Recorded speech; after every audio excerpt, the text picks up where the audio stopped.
अब मैं अपनी कथा बखानो, तप साधत जेह विद मोह आनो। हेमकुंट पर्वत है जहाँ, सप्त श्रृंग शोभत है तहाँ। तहाँ हम अधिक तपस्या साधी, महाकाल काल का आराधी। एह विद करत तपस्या भयो, द्वैते एक रूप होए गयो। चित न भयो हमरो आवन कहै, चुभी रही श्रुत ਪ੍ਰਭ ਚਰਨਨ ਮੈਂ। ਸਤਿਗੁਰੂ ਜੀ ਕਹਿੰਦੇ ਹੇਮਕੁੰਟ ਪਰਬਤ ਦੇ ਉੱਤੇ ਅਸੀਂ ਅਕਾਲ ਪੁਰਖ ਪਰਮੇਸ਼ਰ ਵਾਹਿਗੁਰੂ ਦੀ ਆਰਾਧਨਾ ਕੀਤੀ ਹੈ, ਭਗਤੀ ਕੀਤੀ ਹੈ। ਉਸ ਜਗ੍ਹਾ ਦੇ ਉੱਤੇ ਅਸੀਂ ਮਹਾਨ ਤਪ ਕੀਤਾ, ਇੰਨਾ ਤਪ ਕੀਤਾ ਹੈ ਵੀ ਕਰਤ ਤਪੱਸਿਆ ਇਹ ਵਿਦ ਭਇਓ, ਦੁਐਤੇ ਏਕ ਰੂਪ ਹੋਏ ਗਇਓ। ਕਿ ਅਸੀਂ ਦੋ ਤੋਂ ਇੱਕ ਰੂਪ ਹੋ ਗਏ, ਭਾਵ ਕਿ ਇੱਕ ਆਤਮਾ ਹੈ, ਇੱਕ ਪਰਮਾਤਮਾ ਹੈ। ਆਤਮਾ ਤੇ ਪਰਮਾਤਮਾ ਦੀ ਜਦੋਂ ਏਕਤਾ ਹੋ ਜਾਂਦੀ ਹੈ ਫਿਰ ਇੱਕ ਰੂਪ ਬਣ ਜਾਂਦਾ। ਜਿਸ ਪ੍ਰਕਾਰ ਪਾਣੀ ਜਿਹੜਾ ਹੈ, ਪਾਣੀ ਆਪਾਂ ਵੇਖਦੇ ਹਾਂ ਇੱਕ ਘੜੇ ਦਾ ਪਾਣੀ ਹੈ, ਇੱਕ ਦਰਿਆ ਦਾ ਪਾਣੀ ਹੈ। ਪਰ ਜਦੋਂ ਘੜੇ ਦਾ ਪਾਣੀ ਦਰਿਆ ਦੇ ਅੰਦਰ ਮਿਲਾ ਦਈਏ ਫਿਰ ਉਹ ਘੜੇ ਦਾ ਨਹੀਂ ਰਹਿੰਦਾ, ਦਰਿਆ ਦਾ ਹੀ ਰੂਪ ਬਣ ਜਾਂਦਾ। ਇਸੇ ਪ੍ਰਕਾਰ ਹੀ ਆਤਮਾ ਤੇ ਪਰਮਾਤਮਾ ਦੀ ਜਦੋਂ ਏਕਤਾ ਹੁੰਦੀ ਹੈ, ਸੁਮੇਲ ਹੁੰਦਾ ਹੈ, ਜੋਤੀ ਜੋਤ ਰਲੀ ਇੱਕ ਰੂਪ ਬਣ ਜਾਂਦੇ ਹੈ, ਤਾਂ ਉਸ ਸਮੇਂ ਸਤਿਗੁਰੂ ਗੁਰੂ ਗੋਬਿੰਦ ਸਿੰਘ ਮਹਾਰਾਜ ਕਹਿੰਦੇ ਅਸੀਂ ਪਰਮੇਸ਼ਰ ਦੇ ਵਿੱਚ ਅਭੇਦ ਹੋ ਗਏ, ਇੱਕਮਿਕ ਹੋ ਗਏ। ਤੇ ਸਾਡਾ ਚੇਤੇ ਸੰਸਾਰ ਦੇ ਵਿੱਚ ਆਉਣ ਨੂੰ ਨਹੀਂ ਸੀ ਕਰਦਾ, ਕਿਉਂਕਿ ਸਾਡੀ ਸੁਰਤੀ ਉਸ ਪਰਮੇਸ਼ਰ ਦੇ ਚਰਨਾਂ ਦੇ ਵਿੱਚ ਲੀਨ ਸੀ। ਤਾਂ ਉਸ ਸਮੇਂ ਅਕਾਲ ਪੁਰਖ ਪਰਮੇਸ਼ਰ ਵਾਹਿਗੁਰੂ ਨੇ ਸਾਨੂੰ ਜੋ ਜੋ ਬਚਨ ਕੀਤੇ, ਸਤਿਗੁਰਾਂ ਨੇ ਬਚਨ ਲਿਖੇ ਹਨ। ਅਕਾਲ ਪੁਰਖ ਬਾਚ, ਬਾਚ ਦਾ ਮਤਲਬ ਹੁੰਦਾ ਕਥਨ ਕਰਨਾ, ਕਹਿਣਾ ਕੁਝ। ਕਿ ਸਾਨੂੰ ਅਕਾਲ ਪੁਰਖ ਨੇ ਜੋ ਜੋ ਬਚਨ ਕਹੇ ਹਨ ਉਹ ਅਸੀਂ ਸਿੱਖ ਸੰਗਤਾਂ ਦੇ ਤਾਈਂ, ਖਾਲਸੇ ਪੰਥ ਦੇ ਤਾਈਂ ਸੁਣਾਉਣੇ ਆ। ਤਾਂ ਸਤਿਗੁਰੂ ਜੀ ਕਹਿੰਦੇ ਪਰਮੇਸ਼ਰ ਨੇ ਸਾਨੂੰ ਬਚਨ ਕੀਤਾ, ਮੈਂ ਆਪਣਾ ਸੁਤ ਤੋਹੇ ਨਿਵਾਜਾ, ਪੰਥ ਪ੍ਰਚਰ ਕਰਬੇ ਕਹੋ ਸਾਜਾ। ਜਹਾਂ ਕਹਾਂ ਤੁਮ ਧਰਮ ਵਿਥਾਰੋ, ਕਬੁੱਧ ਕਰਨ ਤੇ ਲੋਕ ਹਟਾਵੋ। ਸਤਿਗੁਰੂ ਜੀ ਕਹਿਣ ਲੱਗੇ ਸਾਨੂੰ ਅਕਾਲ ਪੁਰਖ ਪਰਮੇਸ਼ਰ ਨੇ ਆਖਿਆ ਕਿ ਤੁਹਾਨੂੰ ਅਸੀਂ ਆਪਣਾ ਪੁੱਤਰ ਬਣਾ ਕੇ ਭੇਜ ਰਹੇ ਹਾਂ। ਮੈਂ ਆਪਣਾ ਸੁੱਤ, ਸੁੱਤ ਦਾ ਅਰਥ ਹੁੰਦਾ ਪੁੱਤਰ, ਤੋਹੇ ਨਵਾਜਾ, ਤੈਨੂੰ ਅਸੀਂ ਆਪਣਾ ਪੁੱਤਰ ਬਣਾ ਕੇ ਨਵਾਜਦੇ ਹਾਂ। ਪੰਥ ਪ੍ਰਚੁਰ ਕਰਬੇ ਕਹੋ ਸਾਜਾ, ਸੰਸਾਰ ਦੇ ਅੰਦਰ ਜਿਹੜਾ ਸੱਚਾ ਤੇ ਸੁੱਚਾ ਧਰਮ ਹੈ, ਪੰਥ ਹੈ, ਉਹਨੂੰ ਪ੍ਰਗਟ ਕਰਨ ਵਾਸਤੇ ਤੁਹਾਨੂੰ ਅਸੀਂ ਸਾਜਿਆ ਹੈ। ਜਹਾਂ ਤਹਾਂ ਤੁਮ ਧਰਮ ਵਿਥਾਰ ਹੋ, ਜਿੱਧਰ ਕਿੱਧਰ ਤੁਸੀਂ ਧਰਮ ਦੀ ਮਰਿਆਦਾ ਨੂੰ ਕਾਇਮ ਕਰਨਾ ਹੈ। ਕੁਬੁੱਧ ਕਰਨ ਤੇ ਲੋਕ ਹਟਾਵੋ, ਜਿਹੜੇ ਕੋਈ ਲੋਕ ਸੰਸਾਰ ਦੇ ਅੰਦਰ ਜ਼ੁਲਮ ਕਰਦੇ ਹੈ, ਸੰਸਾਰੀ ਜੀਵਾਂ ਦੇ ਉੱਤੇ, ਗਊ ਗਰੀਬ ਦੇ ਉੱਤੇ ਜ਼ੁਲਮ ਢਾਉਂਦੇ ਆ, ਉਹਨਾਂ ਦਾ ਤੁਸੀਂ ਨਾਸ਼ ਕਰਨਾ ਹੈ।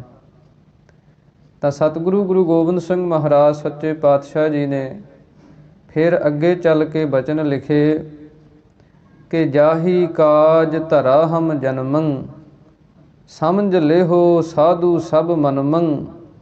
ਧਰਮ ਚਲਾਵਨ ਸੰਤ ਉਬਾਰਨ, ਦੁਸ਼ਟ ਸਭਨ ਕੋ ਮੂਲ ਉਪਾਰਨ। ਸਤਿਗੁਰੂ ਗੁਰੂ ਗੋਬਿੰਦ ਸਿੰਘ ਮਹਾਰਾਜ ਕਹਿਣ ਲੱਗੇ ਆ, ਖਾਲਸਾ ਪੰਥ ਜੀ, ਸਾਧ ਸੰਗਤ ਜੀ ਸੁਣੋ, ਅਸੀਂ ਆਪਣਾ ਜਿਹੜਾ ਜਨਮ ਹੈ ਉਹ ਇਸ ਕਾਰਨ ਕਰਕੇ ਧਾਰਨ ਕੀਤਾ ਹੈ ਕਿ ਆਪਣੇ ਮਨ ਦੇ ਵਿੱਚ ਤੁਸੀਂ ਸਾਰੇ ਇਸ ਗੱਲ ਨੂੰ ਸਮਝ ਲਓ ਕਿ ਧਰਮ ਚਲਾਵਨ ਸੰਤ ਉਬਾਰਨ, ਦੁਸ਼ਟ ਸਭਨ ਕੋ ਮੂਲ ਉਪਾਰਨ। ਕਿ ਜਿਹੜੇ ਦੁਸ਼ਟ ਜਰਵਾਣੇ ਹਨ, ਜ਼ੁਲਮੀ ਰਾਜ ਹੈ, ਇਸ ਨੂੰ ਮੁੱਢ ਤੋਂ, ਮੂਲ ਦਾ ਅਰਥ ਹੁੰਦਾ ਮੁੱਢ, ਜੜ ਤੋਂ ਪੁੱਟਣਾ ਹੈ।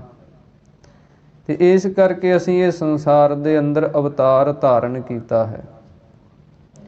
ਜਦੋਂ ਸਤਿਗੁਰਾਂ ਨੇ ਇੰਨਾ ਕੁਝ ਦੱਸ ਦਿੱਤਾ ਆਪਣੀ ਬਾਣੀ ਦੇ ਅੰਦਰ, ਅੱਗੇ ਫਿਰ ਸਤਿਗੁਰੂ ਜੀ ਅਸਥਾਨ ਦੱਸਦੇ ਹੈ, ਜਗ੍ਹਾ ਦੱਸਦੇ ਹੈ ਕਿ ਕਿੱਥੇ ਅਸੀਂ ਅਵਤਾਰ ਧਾਰਨ ਕੀਤਾ। ਸਤਿਗੁਰੂ ਗੁਰੂ ਗੋਬਿੰਦ ਸਿੰਘ ਮਹਾਰਾਜ ਬਚਨ ਕਰਦੇ ਹਨ, ਮੁਰ ਪਿਤ ਪੂਰਬ ਕੀਸ ਪਿਆਨਾ, ਭਾਂਤ ਭਾਂਤ ਕੇ ਤੀਰਥ ਨਾਨਾ, ਜਬ ਹੀ ਜਾਤ ਤਿਰਬੇਣੀ ਭਏ, ਪੁੰਨ ਦਾਨ ਦਿਨ ਕਰਤ ਬਿਤਏ, ਤਹੀਂ ਪ੍ਰਕਾਸ਼ ਹਮਾਰਾ ਭਇਓ, ਪਟਨਾ ਸ਼ਹਿਰ ਬਿਖੈ ਭਵ ਲਇਓ। ਸ੍ਰੀ ਗੁਰੂ ਗੋਬਿੰਦ ਸਿੰਘ ਮਹਾਰਾਜ ਸੱਚੇ ਪਾਤਸ਼ਾਹ ਜੀ ਨੇ ਕੋਈ ਭੁਲੇਖਾ, ਕੋਈ ਵਹਿਮ, ਕੋਈ ਭਰਮ ਰਹਿਣ ਨਹੀਂ ਦਿੱਤਾ ਕਿ ਮਤਾਂ ਕੋਈ ਖਾਲਸੇ ਪੰਥ ਦੇ ਅੰਦਰ, ਸਿੱਖ ਸੰਗਤ ਦੇ ਅੰਦਰ ਕੋਈ ਲਿਖਾਰੀ, ਕੋਈ ਕਵੀ ਆਪਣੀ ਕਲਪਨਾ ਦੇ ਨਾਲ ਸਾਡੇ ਜਨਮ ਨੂੰ ਹੋਰ ਰੂਪ ਦੇ ਅੰਦਰ ਪੇਸ਼ ਕਰ ਦੇਵੇ, ਕੋਈ ਹੋਰ ਰੂਪ ਦੇ ਕੇ ਕਿ ਫਲਾਣੇ ਦੇ ਅਵਤਾਰ ਸਨ, ਫਲਾਣੇ ਦੇਵਤੇ ਦੇਵੀ ਦੇ ਅਵਤਾਰ ਸਨ। ਇਹਨਾਂ ਵਹਿਮਾਂ ਭਰਮਾਂ ਦੇ ਵਿੱਚ ਖਾਲਸਾ ਪੰਥ ਨੂੰ ਕੋਈ ਪਾ ਨਾ ਦੇਵੇ।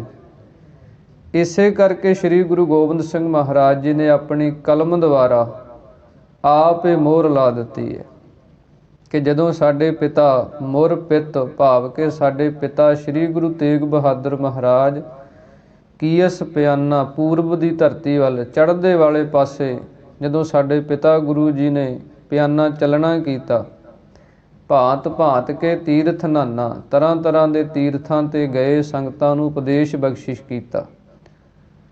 ਲੋਕ ਤੀਰਥਾਂ 'ਤੇ ਇਸ਼ਨਾਨ ਕਰਨ ਜਾਂਦੇ ਆ, ਆਪਣੇ ਪਾਪ ਧੋਣ ਜਾਂਦੇ ਆ, ਪਰ ਸਤਿਗੁਰੂ ਜੀ ਉੱਥੇ ਜਾ ਕੇ ਜੋ ਉਪਦੇਸ਼ ਬਖਸ਼ਿਸ਼ ਕਰਦੇ ਹੈ, ਜੋ ਸਿੱਖਿਆ ਬਖਸ਼ਿਸ਼ ਕਰਦੇ ਹੈ, ਕਿਉਂਕਿ ਤੀਰਥਾਂ ਦੇ ਉੱਤੇ ਸੰਗਤਾਂ ਜੁੜਦੀਆਂ, ਲੋਕ ਇਕੱਠੇ ਹੁੰਦੇ ਆ, ਅਤੇ ਸਤਿਗੁਰਾਂ ਦਾ ਇਹ ਤਰੀਕਾ ਹੈ, ਸਤਿਗੁਰਾਂ ਦਾ ਇਹ ਢੰਗ ਹੈ ਕਿ ਜਿੱਥੇ ਬਹੁਤੀ ਸੰਗਤ ਜੁੜਦੀ ਹੈ ਉੱਥੇ ਜਾ ਕੇ ਸਹੀ ਮਾਰਗ, ਸਹੀ ਦਿਸ਼ਾ ਉਹਨਾਂ ਨੂੰ ਦੱਸੀ ਜਾਏ। ਜਿਵੇਂ ਸ੍ਰੀ ਗੁਰੂ ਨਾਨਕ ਦੇਵ ਮਹਾਰਾਜ ਜੀ ਨੇ ਜਦੋਂ ਗੰਗਾ ਦੇ ਕਿਨਾਰੇ 'ਤੇ ਪਹੁੰਚੇ ਸਨ ਅਤੇ ਲੋਕ ਸੂਰਜ ਨੂੰ ਪਾਣੀ ਦਿੰਦੇ ਸਨ, ਅਤੇ ਸਤਿਗੁਰਾਂ ਨੇ ਲਹਿੰਦੇ ਵਾਲੇ ਪਾਸੇ ਨੂੰ ਸਿੱਟਣਾ ਸ਼ੁਰੂ ਕਰਤਾ ਸੀ। ਜਦੋਂ ਉਹਨਾਂ ਨੇ ਪੁੱਛਿਆ ਵੀ ਤੁਸੀਂ ਇਹ ਕਿਉਂ ਕਰਦੇ ਹੋ, ਤਾਂ ਸਤਿਗੁਰਾਂ ਨੇ ਸਾਰੀ ਫਿਰ ਉਪਦੇਸ਼ ਬਖਸ਼ਿਸ਼ ਕੀਤਾ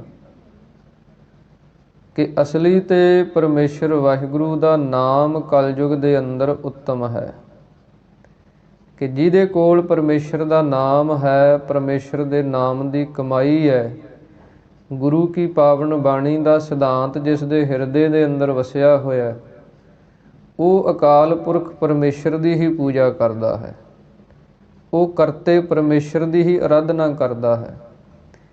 ਇਸ ਪ੍ਰਕਾਰ ਸਤਿਗੁਰੂ ਜੀ ਕਹਿੰਦੇ, ਜਦੋਂ ਸਾਡੇ ਪਿਤਾ ਗੁਰੂ ਤੇਗ ਬਹਾਦਰ ਮਹਾਰਾਜ ਜੀ ਨੇ ਤੀਰਥਾਂ ਦੇ ਉੱਤੇ ਰਟਨ ਕੀਤਾ ਤੇ ਚਲਦੇ ਚਲਦੇ ਜਿੱਥੇ ਇਲਾਹਾਬਾਦ ਦੀ ਧਰਤੀ ਹੈ, ਜਿੱਥੇ ਪ੍ਰਯਾਗ ਰਾਗ ਲੱਗਦਾ, 3 ਨਦੀਆਂ ਜਿੱਥੇ ਇਕੱਠੀਆਂ ਹੁੰਦੀਆਂ, ਤ੍ਰਿਵੈਣੀ ਹੈ, ਹਿੰਦੂ ਮਤ ਦਾ ਮਹਾਨ ਉੱਤਮ ਉਹ ਜਗ੍ਹਾ ਹੈ। ਉੱਥੇ ਜਦੋਂ ਸਤਿਗੁਰੂ ਜੀ ਗਏ ਤਾਂ ਸਤਿਗੁਰੂ ਜੀ ਕਹਿੰਦੇ, ਤਹੀਂ ਪ੍ਰਕਾਸ਼ ਹਮਾਰਾ ਭਇਓ, ਕਿ ਉੱਥੇ ਮਾਤਾ ਗੁਜਰ ਕੌਰ ਜੀ ਦੀ ਕੁੱਖ ਦੇ ਅੰਦਰ ਭਾਵ ਕਿ ਸਾਡਾ ਪ੍ਰਕਾਸ਼ ਹੋਇਆ। ਫਿਰ ਸਮਾਂ ਪਾ ਕੇ ਪਟਨਾ ਸ਼ਹਿਰ ਵਿਖੇ ਭਵ ਲਇਓ, ਫਿਰ ਸਮਾਂ ਨੂੰ ਪੂਰਾ ਕਰਕੇ ਪਟਨਾ ਸਾਹਿਬ ਦੀ ਧਰਤੀ 'ਤੇ ਅਸੀਂ ਭਵ ਕਹੀਏ ਪ੍ਰਗਟ ਰੂਪ ਦੇ ਅੰਦਰ ਇਹ 5 ਭੌਤਿਕ ਸਰੀਰ ਜਿਹੜਾ ਇਹਨੂੰ ਧਾਰਨ ਕਰਕੇ ਅਵਤਾਰ ਧਾਰਿਆ। ਇਸ ਪ੍ਰਕਾਰ ਸ੍ਰੀ ਗੁਰੂ ਗੋਬਿੰਦ ਸਿੰਘ ਮਹਾਰਾਜ ਜੀ ਨੇ ਬਚਨ ਵੀ ਲਿਖੇ ਹਨ ਕਿ ਸਾਡੇ ਮਾਤਾ ਪਿਤਾ ਦੀ ਬੰਦਗੀ ਇੰਨੀ ਸੀ, ਕਮਾਈ ਇੰਨੀ ਸੀ, ਜਿਸ ਕਰਕੇ ਸਾਨੂੰ ਇਸ ਕੁੱਖ ਦੇ ਵਿੱਚ ਆਉਣਾ ਪਿਆ। ਤਾਤ ਮਾਤ ਮੁਰ ਅਲਖ ਅਰਾਧਾ, ਬਹੁ ਵਿਦ ਜੋਗ ਸਾਧਨਾ ਸਾਧਾ, ਕਿ ਸਾਡੇ ਮਾਤਾ ਪਿਤਾ ਜੀ ਨੇ ਬਾਬਾ ਬਕਾਲਾ ਸਾਹਿਬ ਦੀ ਧਰਤੀ 'ਤੇ ਸ੍ਰੀ ਗੁਰੂ ਤੇਗ ਬਹਾਦਰ ਮਹਾਰਾਜ ਜੀ ਨੇ 26 ਸਾਲ 9 ਮਹੀਨੇ 13 ਦਿਨ ਭੋਰਾ ਸਾਹਿਬ ਦੇ ਅੰਦਰ ਮਹਾਨ ਤਪੱਸਿਆ ਬੰਦਗੀ ਕੀਤੀ ਹੈ। ਉੱਥੇ ਫਿਰ ਮੱਖਣ ਸ਼ਾਹ ਲੁਬਾਣੇ ਨੇ ਸਤਿਗੁਰਾਂ ਨੂੰ ਪ੍ਰਗਟ ਕੀਤਾ ਸੀ ਜਦੋਂ 22 ਮੰਜੀਆਂ ਲੱਗ ਗਈਆਂ ਸਨ। ਇਸ ਪ੍ਰਕਾਰ ਸਾਡੇ ਪਿਤਾ ਜੀ ਨੇ ਅਤੇ ਮਾਤਾ ਜੀ ਨੇ ਮਹਾਨ ਤਪ ਕੀਤਾ, ਬੰਦਗੀ ਕੀਤੀ ਹੈ। ਇਸ ਕਰਕੇ ਸਤਿਗੁਰੂ ਜੀ ਇਹ ਸਿੱਖਿਆ ਬਖਸ਼ਿਸ਼ ਕਰਦੇ ਹੈ ਕਿ ਜਦੋਂ ਕੋਈ ਅਵਤਾਰੀ ਰੂਹਾਂ ਇਸ ਧਰਤੀ ਤੇ ਅਵਤਾਰ ਧਾਰਦੀਆਂ ਤੇ ਉਹਨਾਂ ਦੇ ਵਾਸਤੇ ਉਹ ਕੁੱਖ ਜਿਹੜੀ ਹੈ ਉਹ ਬੜੀ ਉੱਤਮ ਤੇ ਸ੍ਰੇਸ਼ਟ ਹੁੰਦੀ ਹੈ। ਜਿਨ੍ਹਾਂ ਦੀ ਕੋਈ ਮਹਾਨ ਬੰਦਗੀ ਕਮਾਈ ਘਾਲਣਾ ਹੁੰਦੀ ਹੈ, ਨਾਮ ਸਿਮਰਨ ਦੀ ਐਸੀ ਭਗਤੀ ਹੁੰਦੀ ਹੈ, ਉਹਨਾਂ ਦੇ ਘਰਾਂ ਦੇ ਅੰਦਰ ਜਿਹੜੀਆਂ ਕੋਈ ਰੂਹਾਂ ਅਵਤਾਰ ਲੈਂਦੀਆਂ ਜਾਂ ਜਨਮ ਲੈਂਦੀਆਂ, ਉਹ ਫਿਰ ਉਹ ਪਰਮੇਸ਼ਰ ਵਾਹਿਗੁਰੂ ਦੇ ਰੰਗ ਦੇ ਵਿੱਚ ਰੰਗੀਆਂ ਹੁੰਦੀਆਂ। ਇਸੇ ਕਰਕੇ ਸਤਿਗੁਰਾਂ ਨੇ ਉਪਦੇਸ਼ ਬਖਸ਼ਿਸ਼ ਕੀਤੇ ਹੈ ਸਾਨੂੰ। ਧੰਨ ਸ਼੍ਰੀ ਗੁਰੂ ਗੋਬਿੰਦ ਸਿੰਘ ਮਹਾਰਾਜ ਸੱਚੇ ਪਾਤਸ਼ਾਹ ਜੀ ਨੇ ਪਟਨਾ ਸਾਹਿਬ ਦੀ ਧਰਤੀ ਤੇ ਅਵਤਾਰ ਧਾਰਨ ਕਰਕੇ ਬਚਪਨ ਦੇ ਅੰਦਰ ਹੀ ਸਤਿਗੁਰਾਂ ਨੇ ਬੜੇ ਕੌਤਕ ਸਮੇਂ ਦੀਆਂ ਜਿਹੜੀਆਂ ਹਕੂਮਤਾਂ ਸਨ ਉਹਨਾਂ ਦੇ ਵਿਰੁੱਧ ਜ਼ੁਲਮ ਦੇ ਖਿਲਾਫ ਜਿਹੜੀ ਆਵਾਜ਼ ਸੀ ਉਹ ਸਤਿਗੁਰਾਂ ਨੇ ਚੁੱਕਣੀ ਸ਼ੁਰੂ ਕਰ ਦਿੱਤੀ ਬਚਪਨ ਦੇ ਅੰਦਰ ਹੀ। ਤਾਂ ਸਤਿਗੁਰੂ ਗੁਰੂ ਗੋਬਿੰਦ ਸਿੰਘ ਮਹਾਰਾਜ ਸੱਚੇ ਪਾਤਸ਼ਾਹ ਜੀ ਦਾ ਜਦੋਂ ਆਪਾਂ ਸਾਰਾ ਇਤਿਹਾਸ ਵੇਖਦੇ ਹਾਂ ਤੇ ਸੰਸਾਰ ਦੇ ਅੰਦਰ 3 ਪੀੜ੍ਹੀਆਂ ਚੱਲਦੀਆਂ। ਇੱਕ ਤੇ ਸੰਸਾਰ ਦੇ ਅੰਦਰ ਉਹ ਲੋਕ ਮਹਾਨ ਮੰਨੇ ਜਾਂਦੇ ਹੈ, ਉਹ ਸ਼ਖਸ ਬੜੇ ਪੂਜੇ ਜਾਂਦੇ ਹੈ ਜਿਨ੍ਹਾਂ ਦੀ ਆਪਦੀ ਕਮਾਈ ਬੜੀ ਹੁੰਦੀ ਹੈ, ਬੰਦਗੀ ਬੜੀ ਹੁੰਦੀ ਹੈ, ਕੁਰਬਾਨੀ ਬੜੀ ਹੁੰਦੀ ਹੈ, ਪਰਉਪਕਾਰ ਬੜਾ ਹੁੰਦਾ। ਇਸ ਕਰਕੇ ਲੋਕ ਉਹਨਾਂ ਨੂੰ ਪੂਜਦੇ ਹੈ। ਦੂਸਰੇ ਨੰਬਰ 'ਤੇ ਜਿਨ੍ਹਾਂ ਦੀ ਆਪਦੀ ਕੋਈ ਬੰਦਗੀ, ਕੋਈ ਪਰਉਪਕਾਰ, ਕੁਰਬਾਨੀ ਨਹੀਂ ਹੁੰਦੀ, ਕਈ ਵਾਰ ਉਹਨਾਂ ਦੇ ਪੁਰਖਿਆਂ ਦੀ, ਵੱਡ ਵਡੇਰਿਆਂ ਦੀ, ਦਾਦਿਆਂ ਪੜਦਾਦਿਆਂ ਦੀ ਕਮਾਈ ਕੁਰਬਾਨੀ ਐਸੀ ਹੁੰਦੀ ਹੈ, ਉਹਨੂੰ ਵੇਖ ਕੇ ਹੀ ਲੋਕ ਉਹਨਾਂ ਦੀ ਪੂਜਾ ਕਰਦੇ ਆ।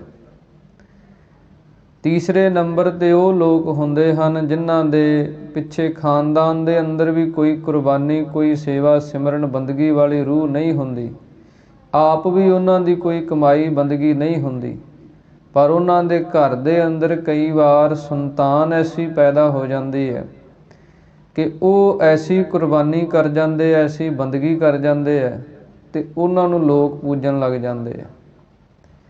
ਪਰ ਸ਼੍ਰੀ ਗੁਰੂ ਗੋਬਿੰਦ ਸਿੰਘ ਮਹਾਰਾਜ ਸੱਚੇ ਪਾਤਸ਼ਾਹ ਜੀ ਦਾ ਜੀਵਨ ਵੇਖੋ, 3 ਪੀੜ੍ਹੀਆਂ ਤੇ ਤਿੰਨੇ ਹੀ ਕੁਰਬਾਨੀ ਤੇ ਬੰਦਗੀ ਦੇ ਨਾਲ ਭਰੀਆਂ ਹੋਈਆਂ। ਜੇ ਸ਼੍ਰੀ ਗੁਰੂ ਗੋਬਿੰਦ ਸਿੰਘ ਮਹਾਰਾਜ ਸੱਚੇ ਪਾਤਸ਼ਾਹ ਜੀ ਦੇ ਦਾਦਾ ਜੀ ਨੂੰ ਆਪਾਂ ਵੇਖਦੇ ਹਾਂ ਤਾਂ ਦਾਦੇ ਹਨ ਸਤਿਗੁਰਾਂ ਦੇ ਮੀਰੀ ਪੀਰੀ ਦੇ ਮਾਲਕ ਧੰਨ ਸ਼੍ਰੀ ਗੁਰੂ ਹਰਗੋਬਿੰਦ ਸਾਹਿਬ ਮਹਾਰਾਜ ਸੱਚੇ ਪਾਤਸ਼ਾਹ ਜੀ, ਜਿਨ੍ਹਾਂ ਨੇ ਸ਼੍ਰੀ ਗੁਰੂ ਅਰਜਨ ਦੇਵ ਮਹਾਰਾਜ ਜੀ ਦੀ ਸ਼ਹੀਦੀ ਤੋਂ ਬਾਅਦ ਫੌਜਾਂ ਰੱਖਣੀਆਂ ਸ਼ੁਰੂ ਕੀਤੀਆਂ, ਜੰਗੀ ਸ਼ਸਤਰ ਰੱਖਣੇ ਸ਼ੁਰੂ ਕੀਤੇ, ਜ਼ੁਲਮ ਦੇ ਖਿਲਾਫ ਲੜਨ ਦੇ ਲਈ ਸਿੱਖਾਂ ਦੇ ਅੰਦਰ ਇੱਕ ਜੁਝਾਰੂਪੁਣਾ ਪੈਦਾ ਕੀਤਾ। ਤਾਂ ਸ਼੍ਰੀ ਗੁਰੂ ਹਰਗੋਬਿੰਦ ਸਾਹਿਬ ਮਹਾਰਾਜ ਸੱਚੇ ਪਾਤਸ਼ਾਹ ਜੀ ਵੱਡ ਯੋਧਾ ਬਹੁ ਪਰਉਪਕਾਰੀ, ਵੱਡੇ ਯੋਧੇ ਤੇ ਸੂਰਮੇ ਹੋਏ। ਇਸੇ ਪ੍ਰਕਾਰ ਫਿਰ ਸਤਿਗੁਰਾਂ ਦੇ ਪਿਤਾ ਧੰਨ ਸ਼੍ਰੀ ਗੁਰੂ ਤੇਗ ਬਹਾਦਰ ਮਹਾਰਾਜ ਸੱਚੇ ਪਾਤਸ਼ਾਹ ਜੀ, ਜਿਨ੍ਹਾਂ ਦੀ ਅਨੋਖੀ ਕੁਰਬਾਨੀ ਹੈ ਸੰਸਾਰ ਦੇ ਅੰਦਰ। ਸਤਿਗੁਰਾਂ ਨੇ ਆਪ ਸ਼੍ਰੀ ਗੁਰੂ ਤੇਗ ਬਹਾਦਰ ਮਹਾਰਾਜ ਜੀ ਦੀ ਕੁਰਬਾਨੀ ਲਿਖੀ ਹੈ। ਤਿਲਕ ਜੰਨੂ ਰਾਖਾ ਪ੍ਰਭ ਤਾਕਾ, ਕੀਨੋ ਵੱਡੋ ਕਲੂ ਮਹਿ ਸਾਕਾ। ਸਾਧਨ ਹੇਤ ਇਤੀ ਜਿਨ ਕਰੀ, ਸੀਸ ਦੀਆ ਪਰ ਸੀ ਨਾ ਉਚਰੀ। ਧਰਮ ਹੇਤ ਸਾਕਾ ਜਿਨ ਕੀਆ, ਸੀਸ ਦੀਆ ਪਰ ਸਿਰ ਨ ਦੀਆ।